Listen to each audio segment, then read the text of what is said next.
que nous soyons dans le monde, les enfants sont étonnants par leur capacité à sourire à la vie. Mais derrière les rires se cache souvent une réalité qui est bien plus différente et bien plus dramatique. Espoir d'enfants a fait le choix d'œuvrer pour ses enfants pour les aider à mieux grandir et à se construire. Les actions sont actuellement menées au Bénin et à Madagascar, pays parmi les plus pauvres au monde.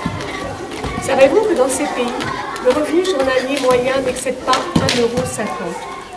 Cette misère affecte particulièrement les enfants qui en sont les premières victimes.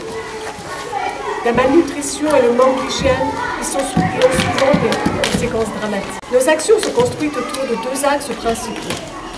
Le premier, assurer une plus grande autonomie financière aux familles et aux structures qui les accueillent, telles que des internats ou des orphelinats.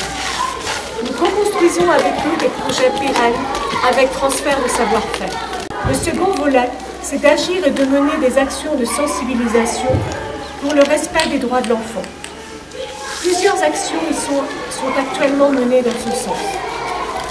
Concernant le Bénin, afin d'assurer l'autonomie de l'orphelinat où nous sommes aujourd'hui, nous avons mis en place un élevage de poules pondeuses avec l'appui de professionnels de la filière avicole ainsi que du maraîchage. Cette exploitation permet de couvrir 80% des charges de l'orphelinat.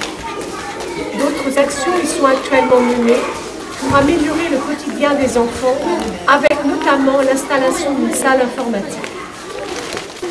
À Guinagourou, afin de financer à terme l'autonomie d'un internat et d'un orphelinat, une coopérative de producteurs de soja a été créée. Du matériel a également été fourni aux femmes afin qu'elles puissent diversifier et améliorer les productions alimentaires à base de soja qui seront vendues localement sous forme de tofu, gâteaux, lait de soja, etc.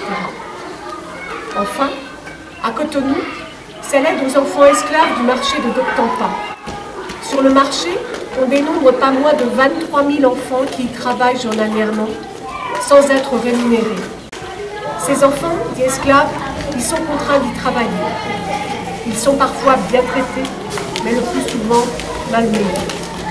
Bien sûr, ils ne vont pas à l'école. Sur ce marché, il y a une baraque où l'association agit afin que les enfants aient 1 heure ou 2 par jour le loisir d'y venir s'y reposer et d'avoir une écoute bienveillante. Un psychologue et une deuxième animatrice a été recrutée par Espoir d'enfants pour les aider. Nous œuvrons également pour permettre à certains d'entre eux d'être scolarisés à mi-temps. En 2015, nos actions se sont étendues à Madagascar, où nous venons en aide à des familles vivant dans une grande précarité.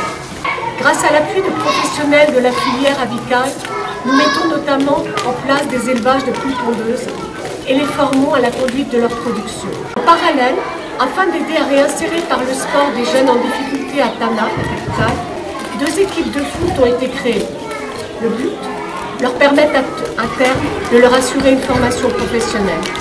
Merci à tous ceux qui, depuis la création d'Espoir d'enfants, fin 2011, œuvrent à nos côtés en soutenant nos actions et en concourant à son développement.